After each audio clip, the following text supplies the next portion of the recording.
உங்களை பத்தி சோசியல் மீடியாவில் லோகேஷ் உங்களை பத்தி சோசியல் மீடியாவில் ஒரு நடிகையோட சேர்ந்து காதல் அவ்வளோ வந்துட்டு இருக்குது ஒன்று நிறைய இருக்குது. இல்லை நீங்க ஏதாவது அந்த மாதிரி போயிட்டு இருக்கா? ஃபேமிலியாக போறீங்களா? இல்லை சார், ஆல்ரெடி ஃபேமிலி இருக்கு சார். நடிகர் இயக்குனருக்கும் இப்போ நீங்களே ஒரு நடிகராக மாறினதுக்கும் என்ன வித்தியாசம்? இது உங்களுக்கு நடிகராக இருக்கிறது சுகமா இருக்கா? இப்போதான் உங்களுக்கு நாங்கள் சொன்னேன், ஆனால் உங்களுக்கு தமிழ் இருக்கணும். சுகமாக இல்லை, நல்லா இல்லை, கொஞ்சம் கஷ்டமாக தான் இருக்கு. டைரக்ஷன் நமக்கு தெரிஞ்ச வேலை செய்யறதுக்கும் தெரியாத வேலை செய்யறதுக்கும் வித்தியாசம் தான். உங்கள் படங்களில் நிறைய வன்முறை இருக்குது, வெட்டு குத்து ரத்தம் குரூரெலாம் இருக்குது. இது சமூகத்துக்கு நல்லதில்லை. லோகேஷ் கனகராஜ் ஒரு மனநல டாக்டர் கூட பார்க்கணும் அளவுக்கு உச்சமாக கமெண்ட் வந்து அதை பற்றி என்ன நினைக்கிங்க? ஒன்று. ரெண்டாவது, ஜனநாயகம் நீங்கள் மலேசியாலாம் போய் விஜய் சார் நிறைய சப்போர்ட் பண்ணீங்க, சினிமா வாழ்க்கைக்கு அண்ணன் நீங்கள்.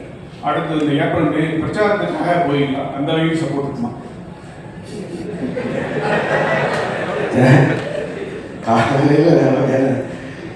சரி, இல்லை வன்முறை இது ஆனால் இப்போ நான் ஒரு சினிமா டைரக்டர் ஆகணும்னு நினச்சி வரும்போது நான் சின்ன வயசுலேருந்து என்ன படங்கள் பார்த்து வந்தோம். நான் ஒரு ஆக்ஷன் ஃபிலிம் டைரக்டர் ஆகணும் தான் வந்தேன். நான் தேவர் விருமாண்டியெல்லாம் பார்த்தா வந்தேன். நான் மனநல மருத்துவமனைக்கெல்லாம் போகிறேன். நான் டைரக்டர் ஆகணும்னு முடிவு பண்ணி தான் இங்கே வந்தேன். அண்ட் இப்போ அதையும் தாண்டி இப்போ கீழ்கள் ஆகட்டும், வெளிநாட்டு படங்கள் பார்த்தா அதுக்கும் ஆஸ்கர்லாம் கிடைக்குது, அதாவது ஆக்ஷன் படங்கள்.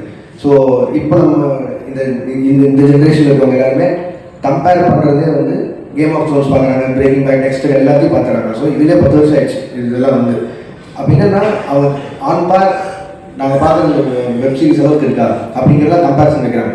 அதுக்காக வயலன்ஸ் பண்ணி ஒரு படத்தை பண்ணுறது மட்டும்தான் ஹாலிவுட் லெவலுக்கு கம்பேர் பண்ணுறதுன்னு நான் சொல்லுவேன். அதையும் காரணமாக வைக்கிறாங்க.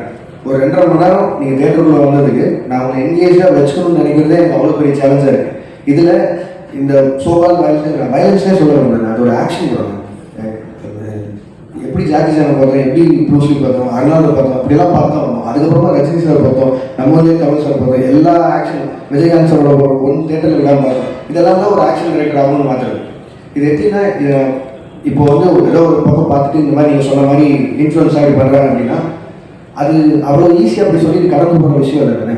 ஒரு தப்பு நடக்குது, அது இந்த டைரக்டரோட படம் தான் காரணம்னு சொல்லிட்டா அது அவ்வளோ ஈஸி இல்லை தானே. இப்போ எனக்கு ஒரு பொறுப்பு இருக்கணும்னு சொல்லியிருக்கேன், இருக்குது சமூக பொறுப்பு இருக்குது, ஓகே நான் வயலன்ஸ் கம்மி பார்க்குறவங்களுக்கு அந்த பொறுப்பு இருக்கணும் தானே. அப்போ எதுக்கு நான் படிக்கணும், எதுக்கு இத்தனை பேர் அப்பா அம்மா வளர்க்கும், எவ்வளோ பேர் இந்த அட்வைஸ் கேட்கணும், எல்லாருமே இருக்குல்ல. ஸோ அது ஈஸியாக கடந்து போகிற விஷயமே இல்லைன்னு. அதையும் மீறி உங்களுக்கு ஒரு சினிமா ஒரு 2.5 மணி நேரம் பொழுதுபோக்கு படம் உங்களை மாற்றுதுன்னா மனசார நம்ம எவ்வளோ வீக்காக இருக்கும். அப்போ நாளைக்கு எதில் வேணாலும் இன்ஃப்ளூயன்ஸ் ஆகுங்க, அது நம்ம தானே, நம்ம கையில் தானே இருக்குது. அதுக்கு அதை காரணம் காட்டிக்க கூடாதுன்னு சொல்கிறேன். 2 சைடும்